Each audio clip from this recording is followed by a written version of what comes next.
الشيطان الرجيم. عليكم السلام. بسم الله الرحمن الرحيم. الحمد لله رب العالمين، والصلاة والسلام على سيد المرسلين حبيب قلوبنا وشفيع ذنوبنا وطبيب نفوسنا أبي القاسم محمد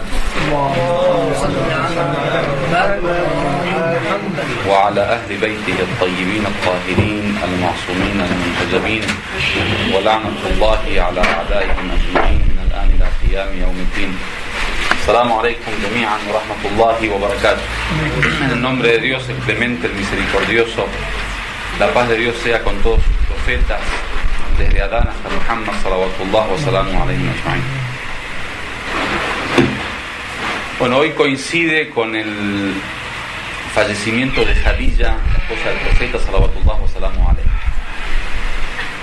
Y obviamente hay un tema que me gustaría tocar inshallah ta'ala. Vamos a tratar de decir algunas palabras resumidas acerca de la personalidad de Khadija y después unir el tema con lo que preparé para hoy.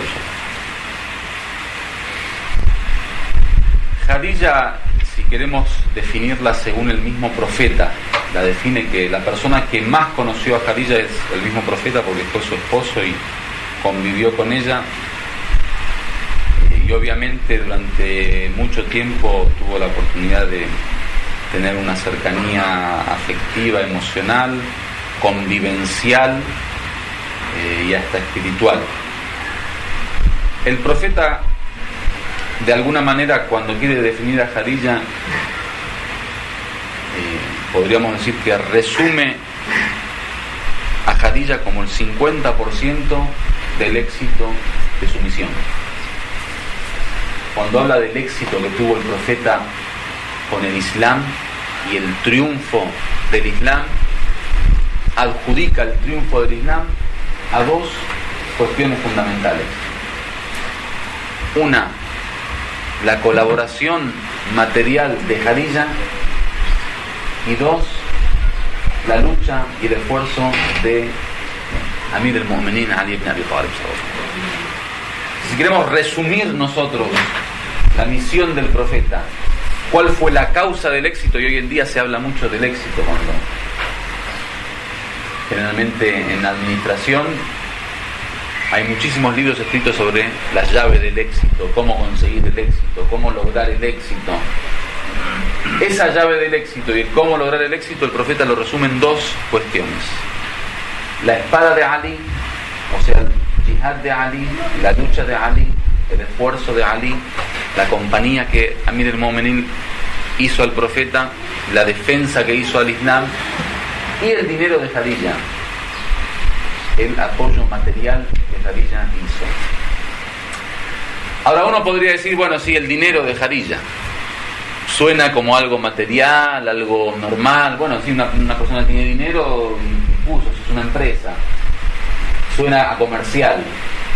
Con Amir al-Mu'minin dice, no, el jihad de Amir al-Mu'minin, la espada de Amir al-Mu'minin, o sea, dar su alma en el camino de Dios, luchar, esforzarse, entregar su vida en el camino de Dios, eso es lucha. Pero dinero, uno dice, no, dinero, puso dinero, pagó. Ustedes saben que el Corán, cuando habla de jihad, habla justamente de dos tipos de jihad: el jihad con el alma, el esfuerzo personal, y el jihad con el dinero. Dice, alladina jahadu bi anfusihim wa amwalihim.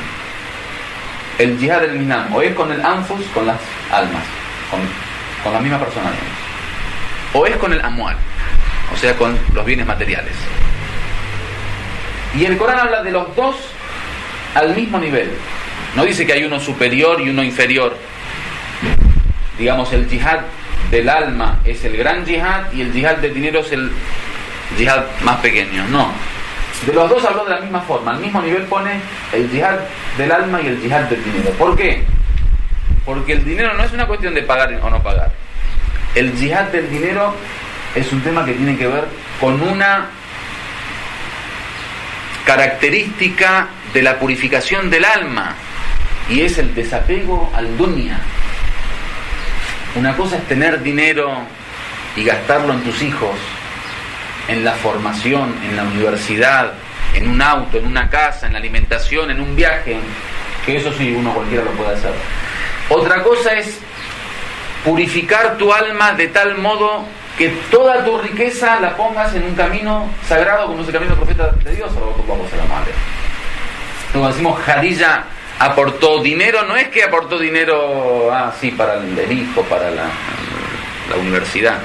Aportó dinero, digo, todo lo que tenía lo entregó en el camino de Dios, sin recibir a cambio ningún beneficio material. Porque a veces uno dice, bueno, entrego parte de mi dinero, pero a cambio, digamos, hay un beneficio. Me transformo en doctor, por ejemplo, los que ponen dinero para estudiar. Los que ponen dinero para comerciar, sí, pongo dinero para abrir un negocio que después me da otro negocio. Pongo dinero para comprar una casa y vivir en una casa. Siempre hay un beneficio.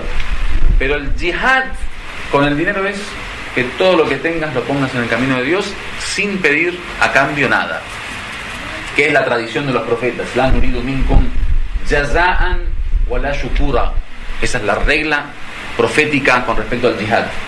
O sea, me esfuerzo sin pedir a cambio recompensa ni agradecimiento.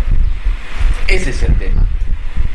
Jadilla es un ejemplo claro de ese yihad fi sabilillah, el yihad en el camino de Dios, bi amwalihim, con sus bienes materiales, y lo importante es esto, sin pedir a cambio agradecimiento ni recompensa. Entonces, el dinero de Jadilla no es una mujer con dinero y que lo gasta. Es una mujer que purificó su alma de tal modo que todo su dinero va en una causa sagrada y no pide recompensa. Eso es. Entonces el tema del dinero no es un tema material, es un tema de akhlaq, de moral. Hay que tener un alma purificada como para entregar todo lo que uno tiene. Seamos sinceros. ¿Cuánto nos cuesta a nosotros, creyentes normales, ordinarios, el día que llega para pagar el Homs, el quinto, sacar el 20% de las ganancias, del sobrante de las ganancias? Los que tienen la suerte y el éxito de pagar Homs una vez al año, cuando llega el momento de juntar lo que se ganó, luego de sacar el sobrante, digamos, de haber gastado lo que gastó, lo que sobra, sacar el 20% en el camino de Dios. ¿Cuánto cuesta? Y eso es una obligación. O sea, lo estamos haciendo porque supuestamente Dios lo obligó.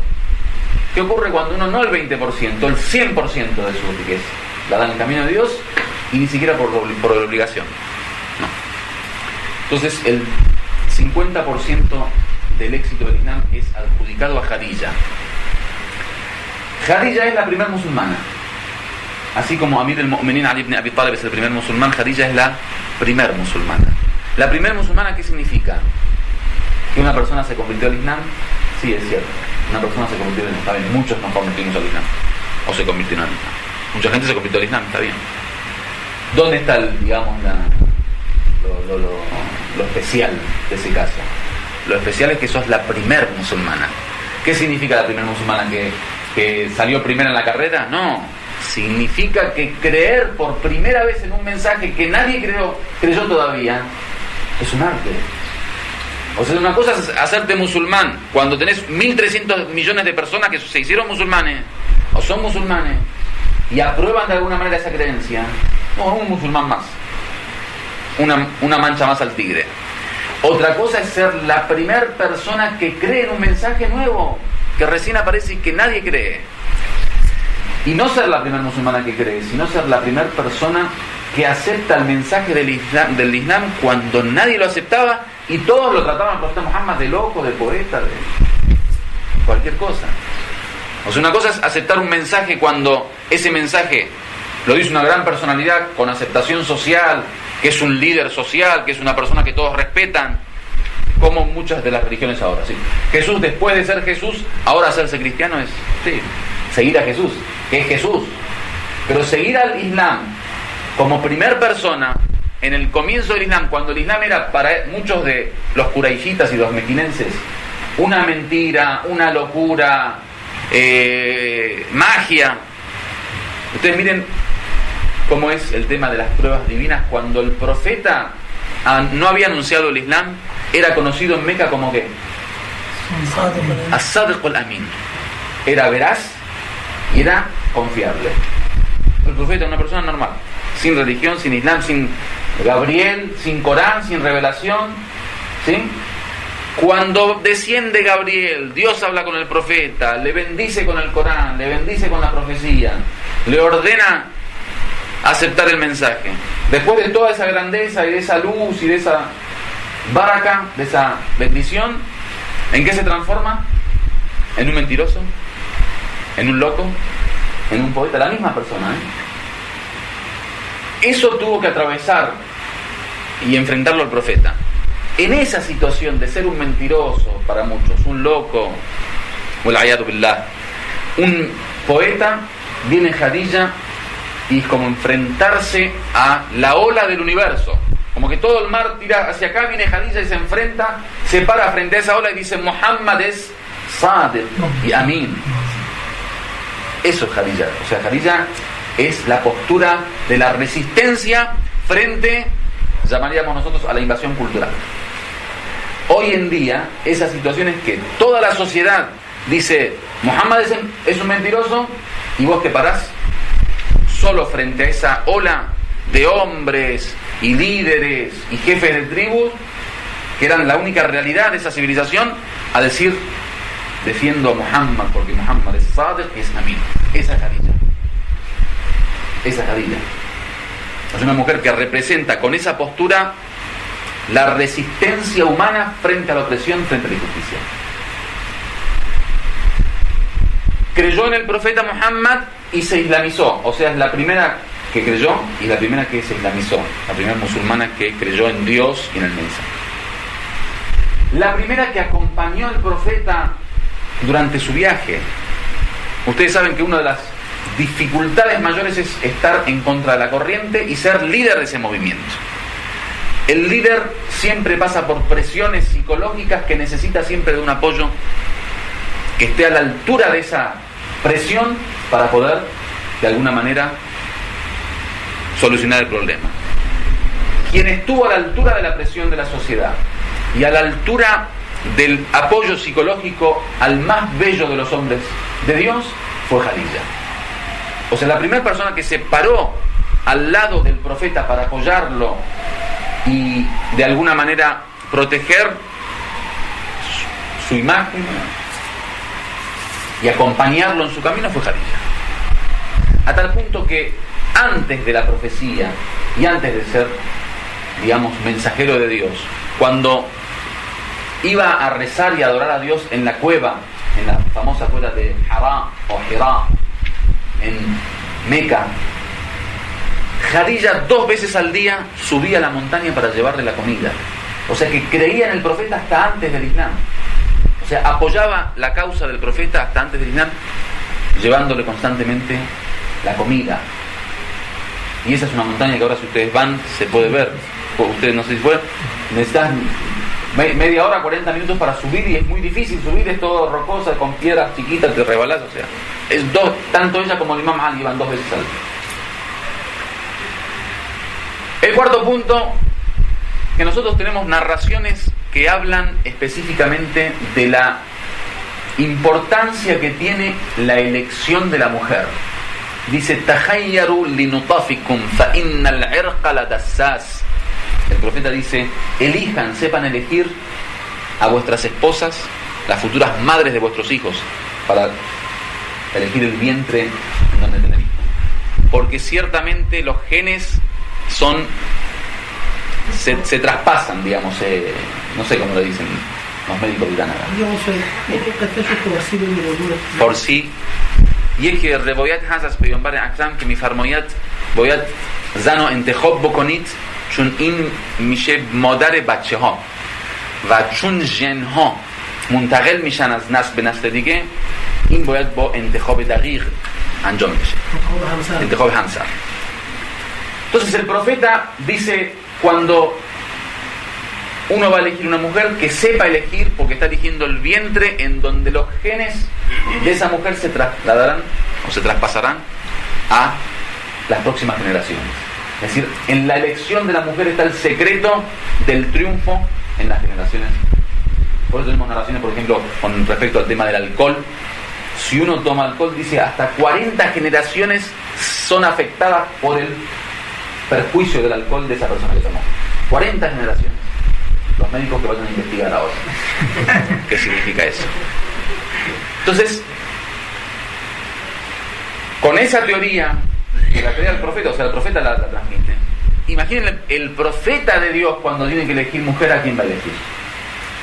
Especialmente la mujer que le va a dar los hijos. Hago hincapié porque podemos decir, bueno, entonces había otras mujeres. No. La de los hijos, por eso hace hincapié en el tema de los genes y de tahayyarul binutafikum. Elijan para vuestros nutfa, para los óvulos, digamos, engendrados. Bueno, entonces ese profeta que tiene esa teoría y sabe de qué está hablando, cuando va a elegir entre todas las mujeres de Quraysh, elige a Khadija. O sea, sabemos a quién está eligiendo. A Khadija, que será la madre de sus hijos y será la compañera de su viaje. Ustedes saben que el profeta, cuando eligió a Khadija, eligió solo a Khadija, con la intención de solo quedarse con Khadija. Y ustedes saben que el profeta, en su elección, digamos, no es una cuestión ni de instinto, de que me gustó la forma, que me gustó, digamos, lo exterior, ni una cuestión de presión social. Porque el profeta vivió igual en la pobreza que en la riqueza, vivió igual en el poder que en el no poder. Ni una cuestión de familia. O sea, el profeta eligió simplemente por la categoría moral y espiritual de Khadija. Y esa se transforma en la esposa del profeta. Alguien te dice la esposa, o sea, el orgullo de Dios en la tierra se casa con Khadija. El más perfecto de las creaciones de Dios se casa con Khadija. La madre de Fátima. La madre. Eso con respecto al matrimonio. Luego Khadija va a ser la madre de Fátima. ¿Qué significa? Que quien el profeta elige para amamantar a Fátima, para educar a Fátima, para proteger a Fátima, para alimentar a Fátima, para guiar y enseñar a Fátima, es Khadija. Porque el Imam Ali dice, al-ummu madrasatun, dice, la madre es una escuela. Ida a'dattaha a'datta sha'ban tayyib al-a'raqi. Dice, esa escuela, si es una escuela que se sabe, digamos, preparar, esa escuela es como una escuela de grandes naciones, de naciones de buen origen, de varias generaciones. Si la madre es sana, generalmente de una escuela sana salen egresados sanos. Generalmente es así. El hadith que dice, al-jannatu tahta aqdam al-ummahat, el paraíso está debajo de los pies de las madres. De las madres. ¿Qué significa? Que si alguien quiere buscar el paraíso, ¿dónde lo encuentra? Debajo de los pies de la madre. Dice que un profesor en una clase con niños les dijo a los niños, mañana cada uno de ustedes tráiganme un pedazo del paraíso. A los niños en una clase. Uno dijo, el profesor está loco, otro dijo, es imposible, otro dijo, ¿dónde voy a sacar? Otro pasó todo el día buscando dónde estaba el paraíso, otro preguntó a todos los familiares cómo podía encontrar el paraíso. Otro trajo una bolsita. Dijo, ¿usted qué trajo? Dijo, trajo un pedazo del paraíso. Abrió un poco de tierra. Dijo, este es el polvo que estaba debajo de los pies de mi madre. El paraíso está debajo de los pies de la madre. Así que ese paraíso que los hijos del profeta van a conseguir están debajo de los pies de Khadija. Bueno, esa es Khadija. Podemos seguir hablando ya de la próxima si Dios quiere, pero no hay tiempo. Con respecto a este tema estuvimos hablando de dos temas fundamentales: el matrimonio y el tema de la maternidad. Dos de las cuestiones fundamentales en la vida de los hombres. Para resumir, porque no hay tiempo, cuando el profeta quiere empezar a hablar del matrimonio, y quiere empezar a decir lo importante que es, yo me imagino al profeta de esta forma. Dice, bueno, yo le tengo que explicar a la comunidad la importancia del matrimonio. Entonces dice, bueno, el matrimonio tiene este beneficio, este beneficio, este beneficio. Empieza a contar beneficios y dice, ¿cómo voy a decir tanto beneficio que tiene el matrimonio? Entonces se encuentra ante esta posibilidad, me lo imagino yo, no es real esto. Se encuentra con esta lista de beneficios y dice, es imposible que yo pueda decir esto. Entonces, ¿qué hago? Listo, le digo a esta gente que el matrimonio es el 50% de la religión.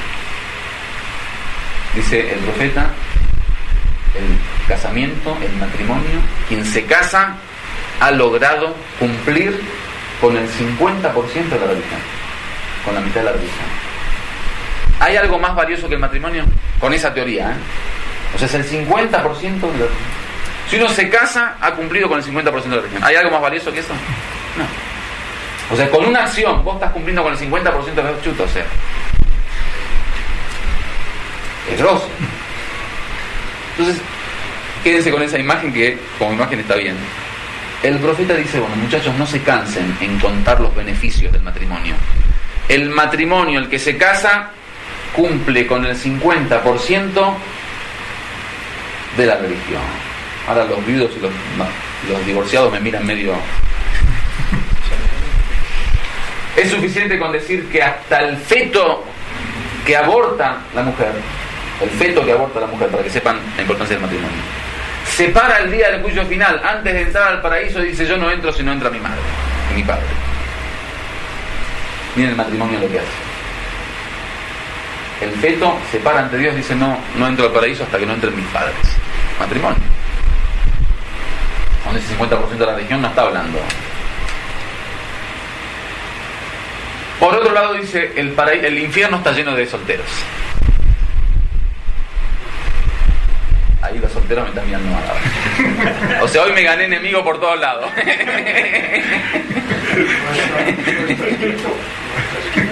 El infierno está lleno de solteros. El rezo que reza el casado vale por 70 rezos que reza el soltero.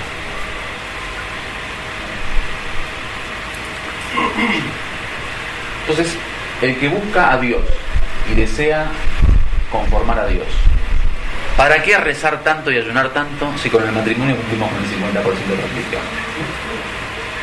¿Para qué tanto ayuno? Digo, quizá el matrimonio sea tan importante como esas 10 ramas del Islam que conocemos como las ramas prácticas del Islam.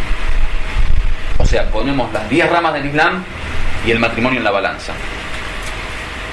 Las 10 ramas del Islam, ¿cuáles son? Todos están preguntando, ¿no? El rezo, el ayuno, el quinto, el diezmo, la peregrinación, el yihad en el camino de Dios, el akbar y el asgar, el mayor y el menor, la lucha armada y la lucha en contra del ego, encomendar el bien, vedar el mal, la amistad con los allegados a Dios, el profeta y Ahlul Bayt, la enemistad con los enemigos de Dios. A eso lo llaman las 10 ramas del Islam. Las 10, digamos, prácticas fundamentales de todo musulmán.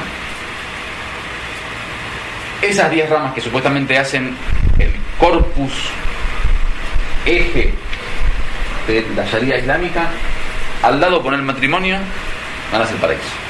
50% acá, 50%. Porque dice, quien se casa cumple con el 50% y que el otro 50% lo busque con la taqwa, con el temor a Dios, la piedad. ¿Qué es la taqwa? Es cuidarse del pecado y cumplir con las obligaciones.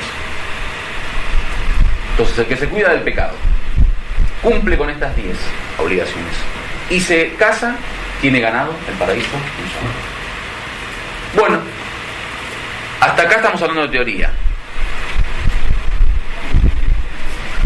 ¿Cómo transformar la teoría en la práctica?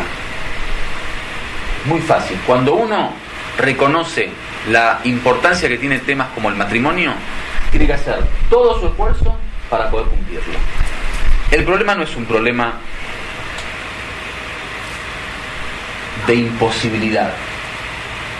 Las personas que no se casan o que tardan en casarse o que posponen el matrimonio o que no le dan importancia no tienen un problema de imposibilidad de poder casarse, ¿sí? Casarse es fácil. Tienen un problema de creencia. La mayoría de las cuestiones que en la práctica o en el comportamiento y la conducta tenemos problemas, en realidad eso vuelve a un problema de creencia. Lo dije en una de las charlas, creo, o con los hermanos que estuvimos hablando un día. Voy a dar un ejemplo. Viene una persona y me dice: Sheikh, mi hijo no reza, ¿sí? O sea, tiene problema con el rezo. O sea, hay que aconsejarle acerca del rezo. Mi hijo no reza, no es que tiene problema con el rezo, tiene problema con Dios. Porque no hay persona que reconoce la soberanía de Dios por sobre nosotros que no rece. O sea, que no desee agradecerle a Dios, que no desee unirse a Dios. Entonces, muchas de esas cuestiones que nosotros tenemos que es un problema práctico en la práctica, es un problema en la creencia, es un problema de fe, ¿sí? Del mismo modo el matrimonio. El que no se casa, le digo, no tiene un problema de práctica, imposibilidad de casamiento, tiene un problema de fe. O sea, tiene un problema de creencia. O sea, no supo saber lo que es esa relevancia, o sea, es la importancia del matrimonio. Casarse es muy fácil. Nosotros nos complicamos, o nosotros complicamos el matrimonio. Yo recuerdo cuando vivía en Líbano, en Beirut, había el Natur, el guardia, el sereno, sí, el que cuida el edificio, el portero, el portero del edificio, Abu Ali se llamaba, recuerdo. Estaba casado con 2 mujeres. Era portero de 2 edificios. Tenía un departamento que le habían dado en este edificio y un departamento en el edificio a los 50 metros, y estaba casado con 2. Decía yo, cada vez que tengo $300 me caso.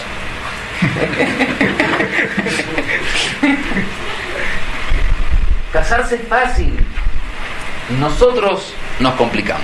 ¿Cómo nos complicamos? A nivel ideas. Para casarse hay que ser millonario.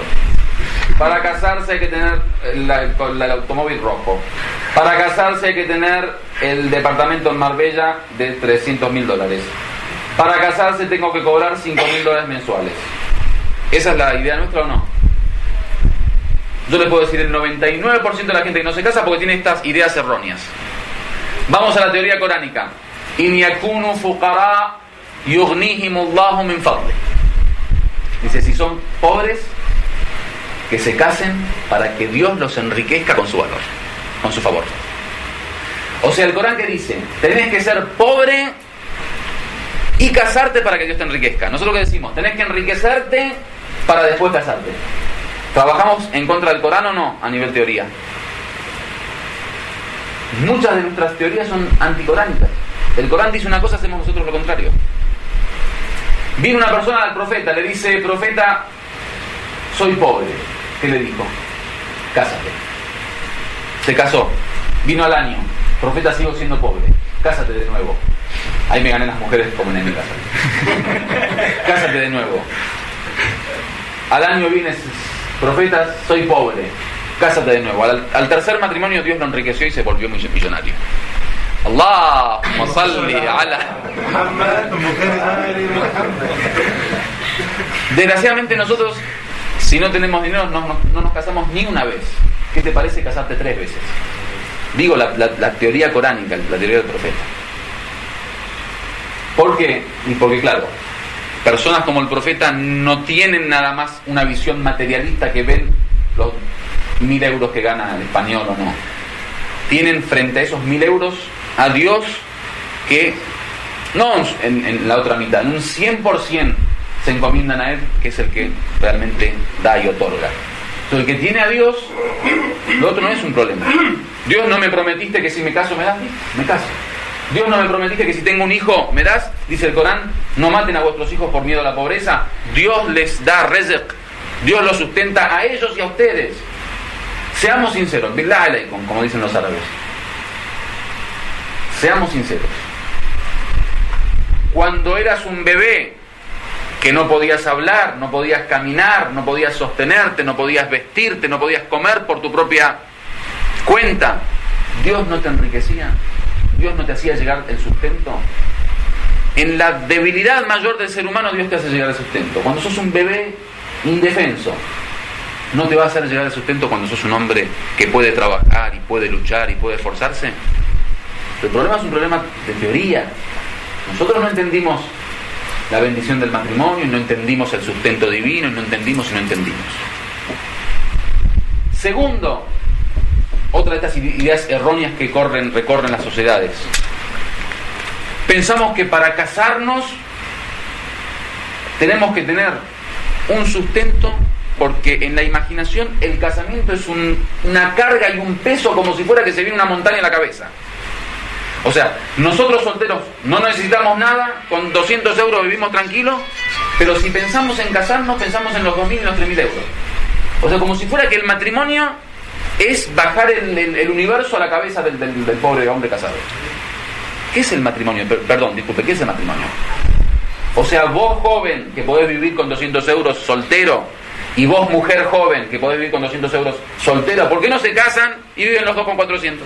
O sea, ¿por qué pensar en los 2.000 y los 3.000? O sea, ¿acaso solo no vivías con 200? ¿Y la otra mujer soltera no vivía con 200? Cásense y viven con 400, ¿cuál es el problema? O sea, ¿cambió algo, digamos? Ese es el mensaje a los jóvenes. El mensaje a los padres. Vos, padre, que estás manteniendo a tu hijo en el hogar, no estás sacando plata de tu bolsillo todos los meses y le estás dando para su comida, para su bebida, para sus viajes, para sus gastos personales, para su universidad. Bueno, esos mismos 200, 300, 400, 500 euros que sacás por mes para mantener a tus hijos, sacalo después de casado. ¿Cuál es el problema? Yo soy un hijo joven de 18 años, me quiero casar. Mi padre hasta esta edad me estuvo manteniendo, que me siga manteniendo los primeros años o los primeros meses hasta que Dios me ayude. ¿Cuál es el problema? O sea, ¿por qué eso de la independencia? No, mi hijo se casó, ya es independiente, no pongo un centavo más para ayudarlo. ¿Por qué? ¿Acaso no es tu hijo? La teoría coránica es que el padre es padre hasta el fin de su vida y el hijo es hijo hasta el fin de su vida. ¿Qué significa? El padre sí, eso ya lo sabemos. O sea, eso no hace falta leer el Corán, para decir es una estupidez. No.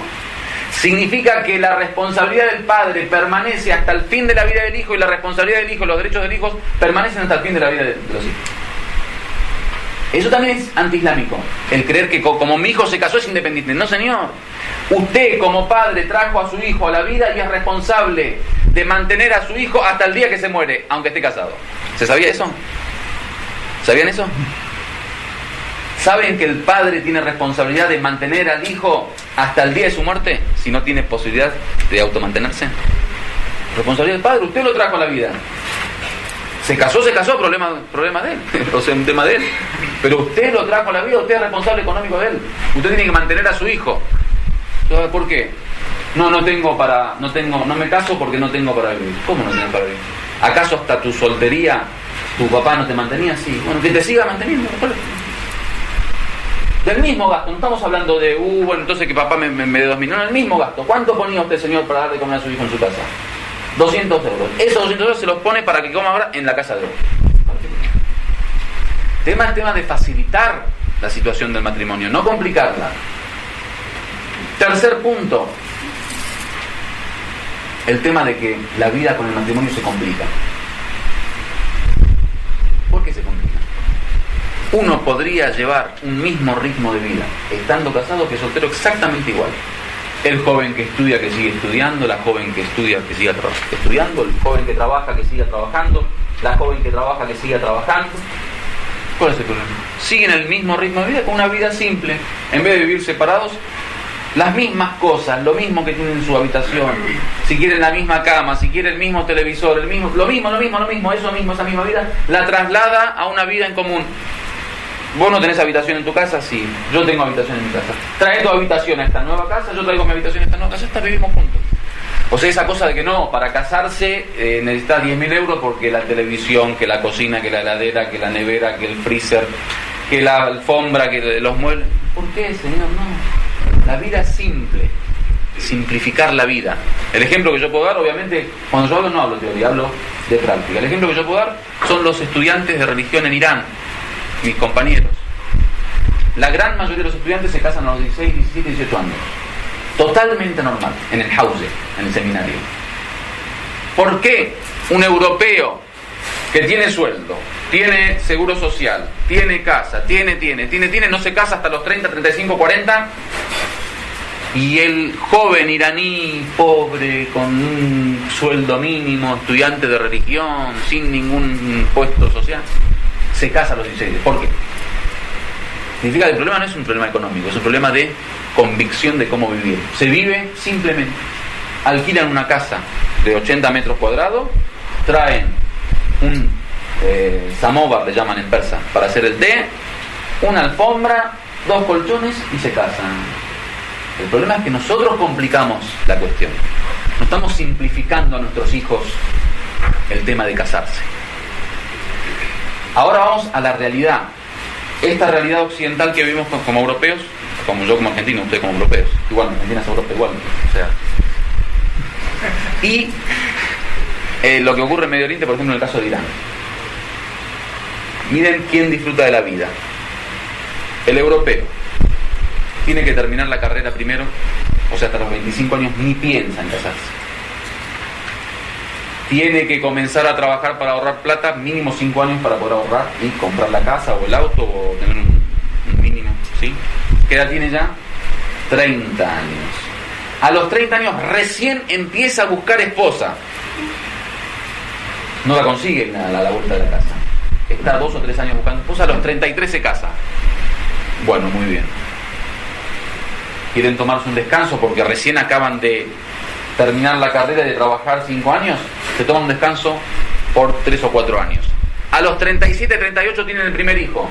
O sea, en vez de ser el padre del hijo, se el abuelo del hijo. Más allá del tema de salud, que con los médicos acá me voy a ayudar. Más allá de que nosotros tenemos, en psicología se estudia, y en medicina seguramente lo habrán estudiado, si no se los doy yo que todas las enfermedades psicológicas y fisiológicas de los padres a esa edad, obviamente a los 16, 17 no están esas enfermedades, están a los 37 y 38. Pasan con los genes como pasan todos los demás que venimos hablando del tema genético y hereditario. Es decir, que vos si a los 17, 18, 20 años tenés un hijo, le estás pasando salud y sanidad. Si lo tenés a los 35, 40, 45, le estás pasando vejez, enfermedad, deterioro. ¿Es así o no? ¿Es así?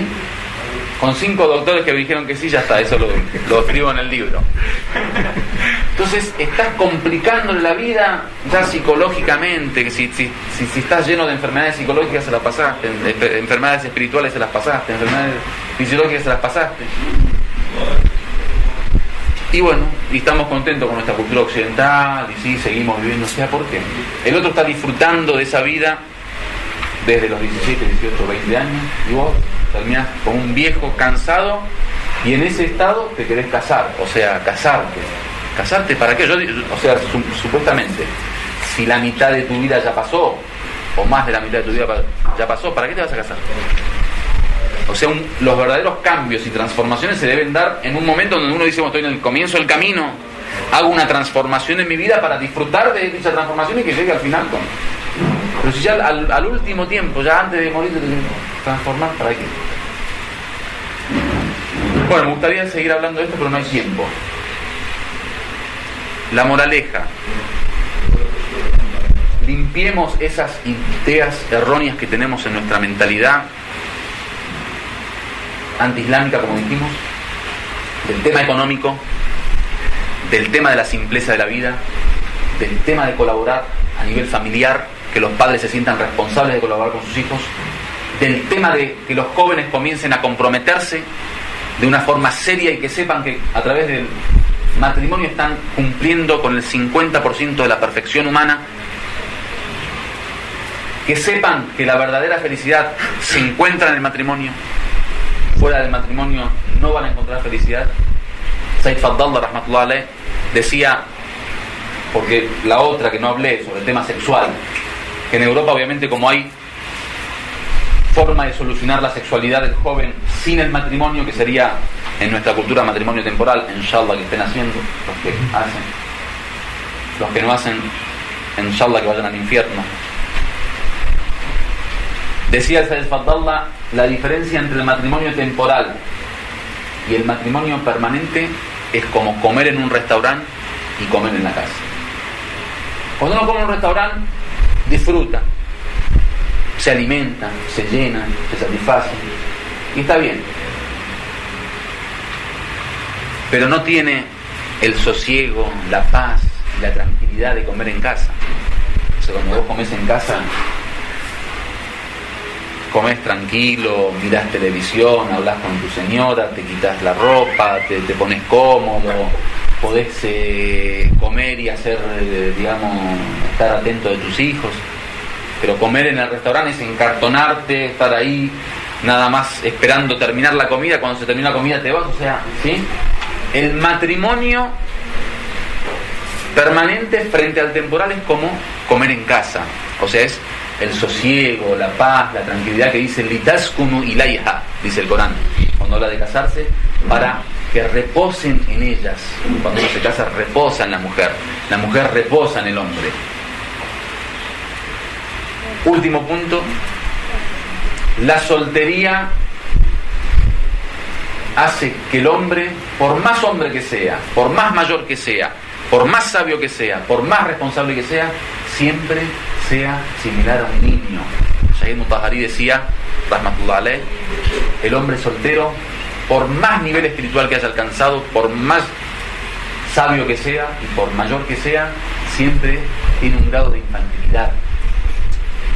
¿Por qué? Porque el matrimonio es el que hace del hombre un hombre y hace de el ser un ente responsable. El matrimonio es el que te transforma como hombre, te perfecciona como hombre. Si no, sos un medio hombre. Un medio hombre.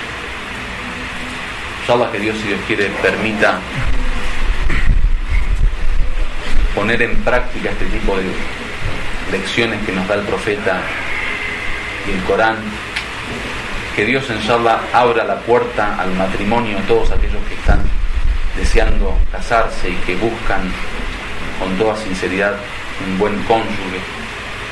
Que Dios, inshallah, permita a nuestros hermanos y hermanas de esta comunidad comenzar a pensar islámicamente, actuar islámicamente, y que, si Dios quiere, logren utilizar estas teorías coránicas en su vida práctica y aplicarlas, inshallah ta'ala.